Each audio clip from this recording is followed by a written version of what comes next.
გამარჯობათ მეგობრებო, მოგესალმებით. მოკლედ არ გავაგრძელებ დიდხანს ნამდვილად, ვეცდები ძალიან მოკლედ დროში ჩავეტიო და უცებ გითხრათ ჩემი სათქმელი რაც მინდა. უბრალოდ აი ამ ერთი გამომიჩინეთ ეს კოცების გამპრავებლები რო არიან უამრავი, აი ბიძინა ივანიშვილზე რო ლოცულობენ და 41-ზე და ღმერთო გვიშველე და მეტი რო არა აქვს თურმე საქართველოს საშველი და ეს რო 6-5 კაცია და ეგეთი რაღაცებს რო ბოდავენ, შეპყრობილი ავანტყოფები მინდა, მან მაქსიმალური გამპრავებლები. ახლა უსმენდი საინფორმაციოს რა საქართველოში და შინაგან საქმეთა სამინისტროს ბრიფინგი ჰქონდათ შინაგან საქმეთა სამინისტროში, სადაც იქნა გასაჯაროვებული სტატისტიკა და ეს რა ქვია, დაუჭერიათ თურმე ბარიგები დაუჭერიათ, კიდე ყოველდღე ხო იჭერენ ამ ბარიგებს, მაგრამ ეხლა დაუჭერიათ და დიდი სიამაყით განაცხადეს, რომ თურმე საქართველოში 1417 პირი დააკვირდით. რიცხვს დააკვირდით 1417 პირი თურმე საქართველოში ბარიგობის მუხლით არის დაკავებული უკანასკნელი მხოლოდ 2 თვის მანძილზე. ეს ბოლო 2 თვეს ეხება და არ ეხება სხვა იმას, რა ქვია, წარსულში, ასე რომ ვთქვათ, სტატისტიკა მანამდე რაც იყო. ახლა როდესაც 2 თვეში დაიჭერ 1417 ბარიგას, უნდა გაჩნდეს ლოგიკური კითხვა. და ლოგიკური კითხვა გაუჩნდება აბსოლუტურად ყველა ნორმალურ ადამიანს, ასე ჰაერზე ამ 2 თვეში არ ჩამოდიან ბარიგები და არ ხდება ესა რა ქვია ბარიგობის დაწყება ქვეყანაში მოულოდნელად, რომ უცებ მოხდეს 1417 პირის დაკავება. ეხლა ეს რაც დაკავებულია რა და კიდე ბარიგობა აყვავებულია საქართველოში, ამაზე ცალკე არის ალაპარაკო, ხო? რამდენია კიდე დასაჭერი და რამდენია ჩასამწყდები. მე ვსვამ ერთ ელემენტარულ კითხვას. რადგანაც 1417 პირი იქნა დაკავებული, აქედან გამომდინარე ეს იმას მეტყველებს, რომ საქართველოში იყო ის გარემო, არსებობდა ის გარემო, რა გარემოებიდან გამომდინარეც ბარიგები, ეს ნარკომაფია და თავისი პატარ-პატარა დილერებით შემოდიოდნენ საქართველოში და თავის ბიზნესს, აი ამ სიკვდილის ბიზნესს აწყობდნენ უპრობლემოდ და აქედან შეიქმნა 1417 ბარიგა, რომელიც არის დაკავებული. სხვა შემთხვევაში ერთ დღეში ესეთი რაღაცა არ ხდება, იმიტომ რომ ნარკობარონები არც იმის დებილები არიან, ასე დიდი რისკი გაწიონ ქვეყანაში, სადაც ნარკოტიკის წინააღმდეგ ბრძოლა მიმდინარეობს და არც 9 თავი აქვს ახლა ამ 1417 ბარიგას, რომ ქვეყანაში ასე გამკაცრებული იყოს ნარკოტიკების წინააღმდეგ ბრძოლა და უცებ ხდებოდეს ამ ყველაფრის ესე გამონიავება და თავი შეყონ 20 წლიან პატიმრობაში. მე მაქვს ერთი ელემენტარული კითხვა, რომელიც გაუჩნდებოდა ნებისმიერ ნორმალურ ადამიანს. კი, მაგრამ არ ვიცი რას აბრალებენ ამ მინისტრის შეცვლას, შემოცვლას თუ რაღაცას, თუ პოლიტიკის შეცვლას ნარკოდანაშაულთან, გასაგებია, მაგრამ თუნდაც 2 თვის წინ, თუნდაც გომელაურის პერიოდში და მანამდე პერიოდშიც საქართველოში ნარკოტიკით ვაჭრობა ყოველთვის დასჯადი იყო. ყოველთვის ეს არასდროს არ ყოფილა ლეგალური ბიზნესი. ახლა ვსვამ ელემენტარულ კითხვას. ბიჭო, თუ ქართული ოცნების მთავრობა, მათი ბელადი, მათი მინისტრები, თუ ესენი მოღალატეები, ნაბოზრები, საკუთარი ერის, საკუთარი ხალხის მტრები და მოღალატეები არ იყვნენ, კითხვას ვსვამ 2 თვის წინ 2025 წლის მაისამდე რას აკეთებდა შინაგან საქმეთა მინისტრი, რას აკეთებდა უშიშროების სამინისტრო, რას აკეთებდა ძალოვანი სტრუქტურების სისტემები, რომლებმაც მისცეს საშუალება საქართველოში ნარკობარიგობას აყვავებულიყო. კიდევ ერთხელ ხაზგასმით ვამბობ. არ აქვს მნიშვნელობა ეს 2 თვით ადრე იქნებოდა თუ აი ახლა 2 თვის შემდეგ არის. აი არანაირი მნიშვნელობა არ აქვს, იმიტომ რომ ბარიგობა საქართველოში ყველა დროში იყო კანონით დასჯადი. შეიძლება სხვადასხვა სასჯელები ქონოდათ, მაგრამ იყო დასჯადი და საკმაოდ მაღალ სასჯელებს ითვალისწინებდა იმ ნარკოლიბერალიზაციის ეპოქის პერიოდშიც. მე ის გაგიკვირდებათ, რომ ვინმე როგორ აგინებს ოცნებას, ვინმე როგორ გაბედა და შეაგინა გომელაურს, რომელიც ჯიგარია, ღარიბაშვილს, რომელიც ასევე შინაგან საქმეთა მინისტრი იყო, რა ვიცი რა მინისტრად არ იმუშავა ამ კაცმა, თავდაცვის მინისტრის და პრემიერ-მინისტრის. თქვენი დედას შევეცი მე. ელემენტარულ კითხვას ვსვამ. რას აკეთებდა მთელი ამ წლების მანძილზე საქართველოს შინაგან საქმეთა სამინისტრო, საქართველოს პოლიცია, რას აკეთებდა უშიშროება, რომ აი ესეთი ბარიგული ბიზნესი არ ასულიყო ზენიტში საქართველოში. კითხვას ვსვამ უბრალოდ. როგორ მივიდა ქვეყანა ამ დონემდე, ხო თქვენი სტატისტიკა. მე ხო არ გამომიქვეყნებია ეგ სტატისტიკა და მე ხო არ გაბრალებ და არაოფიციალურ სტატისტიკას ხო არ ვითული და მსგავსი რაღაცა. სადაც ახლა ამდენი დამნაშავე არის დაკავებული ქვეყანაში, გაამრავლეთ ეს 10-ზე და იმდენი ბარიგა კიდე დასაჭერი არის.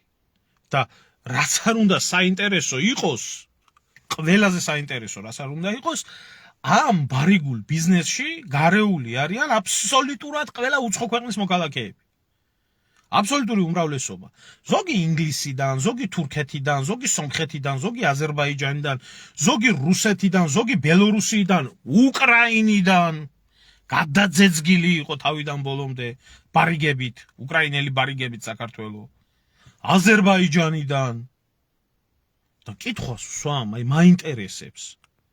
ქვეყანა როგორ მივიდა, საიდან მივიდა იმ დონეზე, გეძინა შენ დედა შევეცი გომელაურო? ღარიბაშვილო, რას აკეთებდი შენ დედა მოწყნულო? რომ აწამლიებდი შენ მოსახლეობას, მარტო თქვენ რაც ახართ აგერ მოთრეული 13 წელიწადია, რომ ააყვავეთ.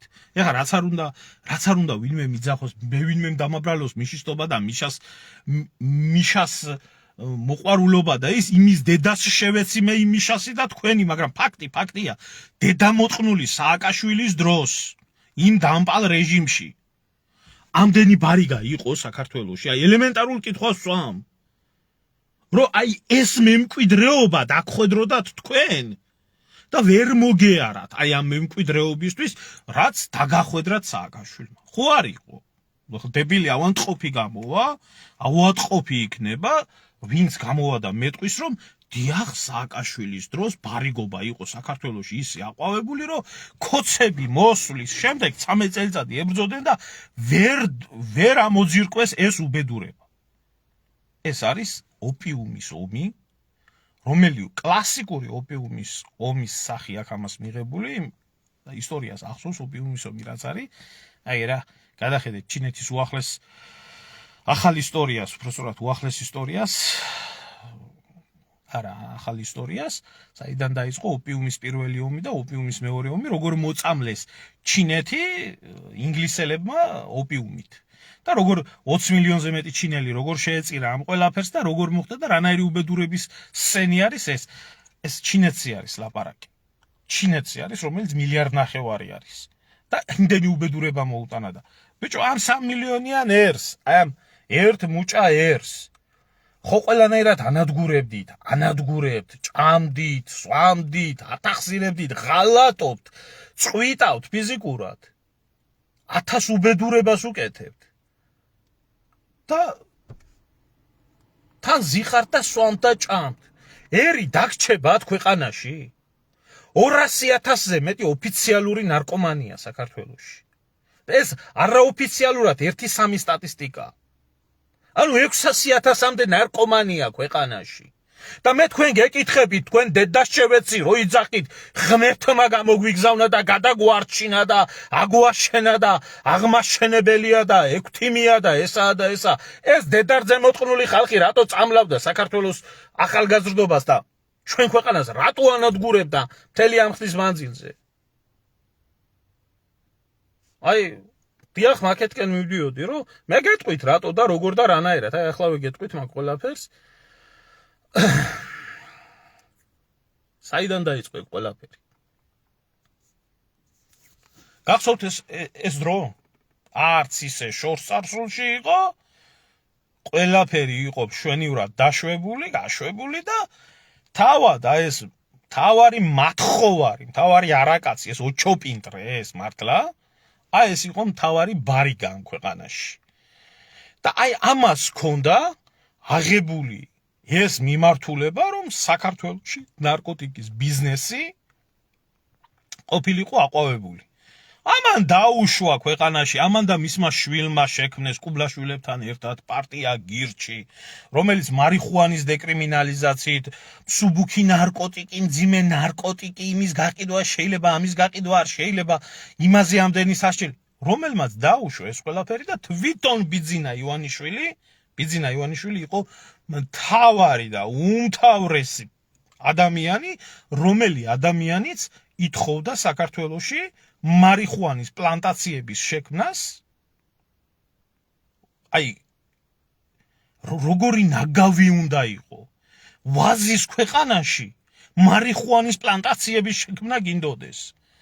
და მაშინ, როდესაც საზოგადოებამ ამოიღო ხმა, სხვათა შორის სასულიერო პირებმაც, ღმერთმა გაუმარჯოთ ისინი, ვინც იყვენ, ვინც ამოიღეს ხმა, მაშინ გაგიჟდა, რომ რას ქვიაო, მე უფლებას არ მაძლევენო საქართველოსიო ნარკოტიკის იმასო, რა ქვიაო, ლეგალიზებასო და ვიდეო ჩანაწერებიც არის, სადაც პირდაპირ ამბობს, რომ თქვენო რასი წინა ბიზნესის და ინვესტიციების წინააღმდეგი ხართო, იმდენი ფული შემოაქო იმასო, რა ქვიაო, მარიხუანსო თვითონ უნდოდა ეს ყველაფერი, თვითონ უნდოდა, რომ კახეთშიო ამდენი ისე მიწებიო დაუხნავ დაუთესავიო და პლანტაციები გაიხსნებაო, აგერო და მომეცით საშუალება, რომ ვაწარმოო ნარკოტიკიო.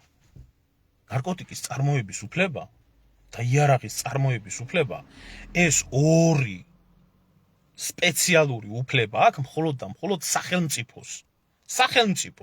დღესაც აქვს სახელმწიფოს უფლება იმისი, რომ იარაღი და ნარკოტიკი აწარმოოს თვითონ, მხოლოდ და მხოლოდ სახელმწიფო და სამედიცინო მიზნებით. და ამ შემთხვევაში ამას არ ჭირდება არაფერი, მაგრამ რა უნდათ, იცი? სახელმწიფოს კი არ ეწარმოებია ეს ყველაფერი. თვითონ ეწარმოებიათ. თავიანთი კერძო ბიზნესისთვის, თავიანთი საკუთრებისთვის ქონოდათ ეს ყველაფერი. და მოეწამლათ ერი. და ეშოვათ დიდი ფული. როდესაც ამაზე რამდენიმე პატიოსანი სასულიერო პირი და სამოქალაქო საზოგადოებამ ამოვიღეთ მაშინ ხმა, მაშინ ხო ატყდა ერთი ამბები, არ გახსოვთ, ბარიგები რო იყვნენ მაშინ ქუჩაში გამოსული თეთრი ხმაურის აქციები და ასე შემდეგ. ამას ყველაფერს ეს თვითონ აწყობდა უშიშროება და ივანიშვილი პირდაპირ რომ ეს ფულები ეშოვათ. და მაშინ რას ქვიაო, ეკლესია არისო, ჩემ წინააღმდეგო და მაშინ დაიწყეს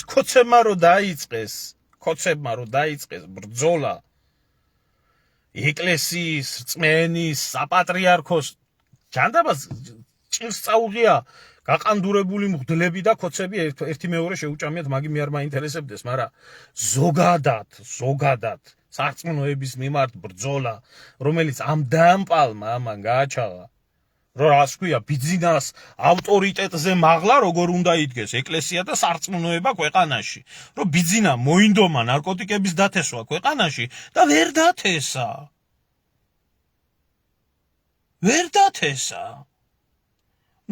ბაია, ეს ცალკე ამბავი არის, ის რაც შევარდნაძის დროს ხდებოდა, ის რაც მერე ხდებოდა, ახლა ეს ცალკე ამბავი, მე მაქვს ამ კონკრეტულ შემთხვევაში. და ვეკითხები, ბიჭო, ყველაზე კაი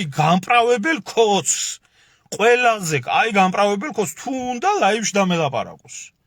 როგორ გაჩნდა ქვეყანაში უცებ 2 თვეში 1417 ბარიგა. ახლა ეს ბარიგები კიდე 20 წელიწადი უნდა ინახოს ციხეში, რა ქვია, ქართველმა ერმა. ასვათ აჭამოთ და შეინახოთ და მოუაროთ. 20 წელიწადი კიდე ხალხის ხარჯზე უნდა იყვნენ, რომლებიც ყიდიდნენ ქვეყანაში სიკვდილს. რომელთა საქმიანობამ გაანადგურა ქართული გენოფონდი, რომელმაც დაანგრია ოჯახები, გაათახსირა აბსოლუტურად კაცი რომ ნარკომანებთან არ ქონიათ შეხება? ყველას ხო არ აქვს თავშეკავების უნარი. ნარკომანი რო არის 90% მეტი წამლის გულისთვის ყველაფრის მკადრებელია. მერე ეს განარკომანებული ახალგაზრდობა გაიქცა საქართველოსთან და აქ რა დღეში არიან ეს ცალკე საკითხია. და ვინ დაუშვა ეს ყველაფერი? ვინ? ელემენტარულ კითხვას ვსვამ. როგორ არ მახსოვს ის ნაბოზვარი ზოიძე? ის ჩათლახი როგორ არ მახსოვს? მახსოვს? ის უკრავდა და პირველი კვერის დამკვრეველი იყო კომიტეტის სხდომას და არა მარტო ეგ.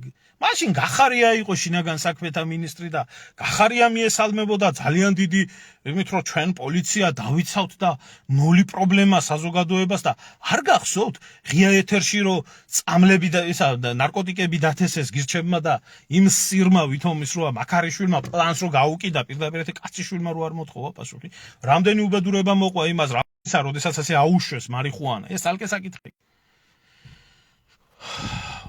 ნუ ახლა მეტადონის პროგრამაზე რო შესვეს და მეტადონზე ცალკე ფული იშოვეს და ეს მეტადონშიკები რო 41-ის მხაზველები აირჩეს აი ვიდეო შემხვდა აგერ ქუთაისში სხვათა შორის ვიცნობ იმ ბიჭსაც და ვიცი ჩემი ქალაქია სად გადაუტანიათ ესა მეტადონშიკების პროგრამა აი მეტადონშიკებსაც მე მოდიოდა აი რადონის ბინძური ხალხია ჯერ ხო ამ ყველანაირად ფულს შეულობდნენ მე პოლიტიკურად ამ ნარკოდამოკიდებულ ადამიანებს პირდაპირ ეუბნებოდნენ რომ აი არჩევნებში ჩვენ თუ მოგცემთ ხმას პროგრამაზე იქნებით უპრობლემოდ გექნებათ წამალი იჭხირავეთ ამასკენით კაციშვილი არ შეგეხებათ ბარიგების ოცნება თურქების ოცნება პედერასტების ოცნება და მიდით და ხაზეთ 41 და ილოცეთ წმინდა ბიძინაზე იმიტომ რომ წმინდა ბიძინა რო არ იყოს საქართველოს არ იქნებოდა თურმე და ღმერთო ეს გადმოგვიგდო ბიძინა ქართველ ერზე იყო აი ქალბატონი წერს ოჯახში ორი წევრი დამოკიდებული მყავსო ზუსტად მაგ ნარკოლიბერალიზაციის და აი ამდენი გაუბედურებული ადამიანის ცოდვა თქვენ გაგახარებთ ბიჭო მიდით არჩევნები მოდის დაეწყვეთ კაცო გააправეთ აგერ გამოსული იყო რა ქვია რამიშვილი და ჩვენ კაცო ესო ჯერ სად გაგონილა ამნაირი ვის გაუგონია ამნაირი რომ ძველი ბიჭებიო ჯერო ჩემი ძმაკაცები არიან და მოკავშირეები არიან ამას ეს სირი ეს რომელი ძველი ბიჭი არის ერთი ამ ბოზის ძმაკაცი ერთი ის გამაგებია მართლა მაინტერესებს რამიშვილი ბოზის ძმაკაცი რომელი ძველი ბიჭია ბოზებთან ძველი ბიჭები წესიდარიგით არ ძმაკაცობენ ეს ერთი და როდის მე გახდა სახელმწიფოს მოკავშირე კრიმინალი ესეც გაგვაგებიეთ ერთი რა და ვინაა კიდევ თქვენი მოკავშირეები ნარკომანები ბარიგები ისინი რა ქვია თურქები მეტრაკეები ჩათლახები ბოზები ხო ყველა თქვენი მოკავშირეებია და რო ეთქვი ამ ხალხს რომ მიდიხარ და ამათ არჩევნებში ღებულობ მონაწილეობას და ამათ ხაზავ შენ ხარ ამ ყველაფრის თანამონაწილე მე წინთ მე რა შუაში ვარ არა მე ვარ შუაში მე ვარ ხელისუფლების მომხრე და მე ვაპრა ნაციონალები არ მოგუნდნენ მართალი ხართ რა აბა თქვენიც ჯერ ნაციონალების დედა შევეცი მაგრამ ნაციონალების დროს ნარკომანიის პრობლემა ასე ტოტალურად ქართველებში არ იდგა ყოველ შემთხვევაში ამის ახლა რატო არ იდგა და რისთვის არ იდგა ეს სხვა საკითხი არის კაცო მაგრამ აი ეს ამათმა თავზე გადაიჯვეს ყველაფერში გადაასწრეს ნაციონალებს სამშობლოს ღალატით დაწყებული დამთავრებული ნარკობიზნესით მიშა სააკაშვილი არ წავიდოდა და მიშა სააკაშვილი არ გააკეთებდა დამპალი სააკაშვილი არის ზამდა იმას რაც გააკეთა აი ამ ნაბოზვარმა ყაველაშვილმა საფლავზე რო დაუწყო იმას რა ქვია კოცნა თურქებს და იმის რა ქვია თურქულ ენაზე მისალმე არა იმიტომ რომ სააკაშვილი პატრიოტი იყო და ქვეყანა უყვარდა არა მინიმუმ ხალხში არ გამიბანძდეს სახელიო რომ თურქების უდიდეს ლიდერს აღდგომა რაღა დიდგორობა დღეს საფლავზე უკოცნიო არ გამიბანძდესო ეს სახელი ეს არ დამერქვასო თავის პიარს მოუფრთხილდებოდა ესენი ამასაც არ მოუფრთხილდნენ იმიტომ რომ ფეხებზე კიდიათ ქართველიერი ფეხებზე არ კიდია და გამოვიდა აგერ გოგა ხაინდრავა მაგის დედა შევეცი და მაგის გამზდელი მოუტყანდა მისი ფანებიანად მისი ტაშის მკვლელებიანად რა მოხდა მერეო დიდგორობა დღესო რა პრობლემა არისო? ჩავიდაო გამარჯვებული პრეზიდენტიო და თურქულ ჯარს თურქულად მიესალმა, ეს პრობლემა არ ყოფილა, ათათურქის საფლავს კოცთან პროშნა დაუწყო, თურმე ეს პრობლემა არ ყოფილა, მიდი თქვენი დედაშევეც ერთი უტრაკი გაქვს, ჩამოიყვანეთ ერდოღანი და ქართულ ჯარზე ქართულად მიესალმებიათ და მიდით ერთი და აღმაშენებლის საფლავზე აკოცნიათ, ერთი თუ მაგარი ხართ. არა, ძმაო, ის ფიქრობდა იმას, რომ ამ ბოზობას და ჩათლახობას იმდენად ვერ გავაკეთებ, იმიტომ ვერ გავაკეთებ. რომ ხალხში რაღაცა პროტესტი იქნება და შეიძლება ცუდად დაიმბრუნდეს. ესენი რას თვლიან, იცი? ესენი თვლიან, რომ საქართველოს და ქართველი ეს უკვე ისე გადაუარეს, ისე გაათახსირეს და ისე გააფარჩაკეს. რასაც უნდათ იმას აკადრებენ, კაცო და რა პრობლემაა და ნაწილობრივ სიმართლე გითხრათ, მართლებიც არიან. ნაწილობრივ. იმიტომ ამდენი მონად, ამდენი გამოყლებული. არსად არა. რო ამ ყველაფერს რო ხედავს, რო იქნება 13 წლის გოგო რო იქნება შეყვარებული და ან ბიჭი და ვერ ხედავს იმას, მინუსს რო ვერ ხედავს ადამიანში. ასე რო არიან ბიზინა, რომელსაც ნაკლი არ აქვს. უარესის ღირსია ეს ქვეყანა და უარეს მოიმკის კიდე. მიდით, ილოცოთ, აი ის დროა რომ ილოცოთ, მაგრამ თუ ვინმე ქოც ეყოფა სინდისი, ნამუსი, გონება, აზროვნება და ამიხსნის 2 თვეში როგორ გახდა 1417 ბარიგა. არ ვიცი, მაშინ გავჩუმდები და ხმას არ ამოვიღებ. აი ესეთი ბოზიშვილები ხართ ქოცები რა. ხო რა მოხდა მე ახლა იტყვიან უმაგრესი მინისტრი ყავს, ის ხო ყავდათ მაგარი მინისტრი და მაგარი უშიშროების მინისტრი და მაგარი შინაგან საქმეთა მინისტრი, რომელიც აბარიგებდა და აჩათლახებდა ამ ყველაფერს და ახლა იტყვიან უმაგრესი შინაგან საქმეთა მინისტრი ყავს, რომელმაც ამდენი ნარკოდამნაშავი აკრძალა ქვეყანაში. თქვენი უთავმოყარეო დედაშევეცი, არ ვიცოდე მაინც თქვენი ფსიქოლოგია რა.